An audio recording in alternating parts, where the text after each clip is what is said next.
한 주를 시작하는 오늘 도내 일간지에서는 어떤 소식을 전했는지 살펴보는 신문 돋보기 순서입니다. 지역 일간지들도 모두 코로나19 확진자 발생 관련 소식을 비중 있게 다루며 지역사회 위기감을 반영했습니다. 먼저 제주신보입니다. 제주 지역 신천지 교회 관련 시설 7곳이 자진 폐쇄했다는 소식을 전하고 있습니다. 제주 지역 신천지 교회 시설은 당초 알려졌던 9곳이 아니라 7곳으로 확인됐고 용도별로는 교회 2곳, 선교센터 2곳, 교리교실 1곳 등으로 확인됐다고 전했는데요. 행정시별로는 제주시가 5곳, 서귀포시가 2곳입니다. 제주도는 코로나19 관련 대구 신천지 교회에 방문한 도내 교인은 없는 것으로 보고는 있지만 문제는 정확한 도내 교인들의 명단은 물론 숫자도 파악되지 않고 있는데요. 제주도가 지금까지 신천지 교회와 대표 전화로 5명 정도 관계자와 연락했지만 현재는 연락도 되지 않는 상태라고 보도했습니다. 또 도내에서 신천지 교인이라고 밝히며 코로나19 의심 증세를 신고한 교민은 1명도 없다는 내용도 덧붙였습니다.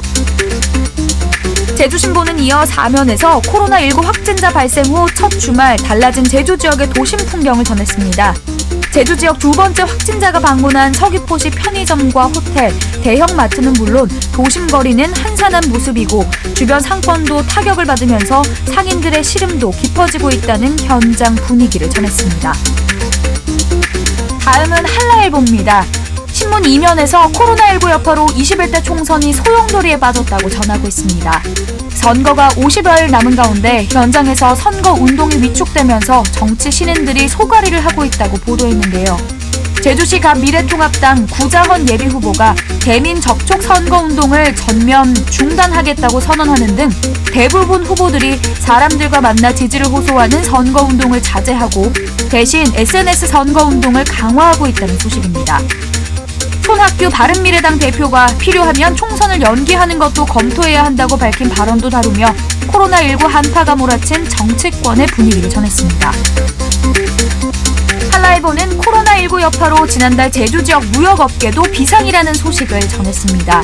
한국무역협회 제주지부가 집계한 지난달 제주 지역 수출입 동향을 보면 수출액은 1,079만 달러로 1년 전에 비해 10.6% 감소했고 수입액도 2,963만 달러로 10.1% 줄었는데 이에 따라 지난달 무역 수지 적자가 1,883만 달러를 기록했다는 내용입니다.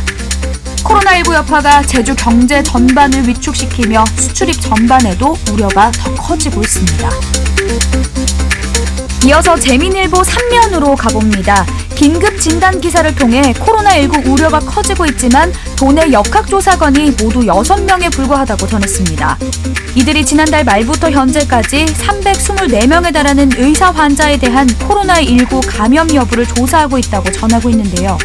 또 도내 7개 선별 진료소에 투입 가능한 병원의 전문의 숫자가 15명뿐이고 간호 인력은 4명뿐이라고 지적했습니다. 이런 상황에 질병관리본부가 최근 폐렴 환자를 포함해 감염 여부 검사 기준을 강화하면서 검사 대상자가 더 증가할 것으로 보여 인력난이 더 가중될 것으로 예상했습니다. 이와 함께 선별 진료소마다 이동식 X선 촬영 장비가 구축돼 신속한 검사를 해야 하지만 제주에서는 지난 21일에야 7개 선별 진료소 X선 장비 예산이 교부된 것으로 확인됐다고 전했습니다. 이와 함께 제주도가 발송하는 확진자 동선 등 재난 안전 문자의 경우 2013년 이전 출시된 휴대전화 등에서 수신이 불가능하다며 정보 취약계층을 대상으로 제주도 자체 문자 전송 시스템 가입이나 안전 디딤돌 앱 설치 홍보가 필요하다고 지적했습니다. 지금까지 신문 돋보기였습니다.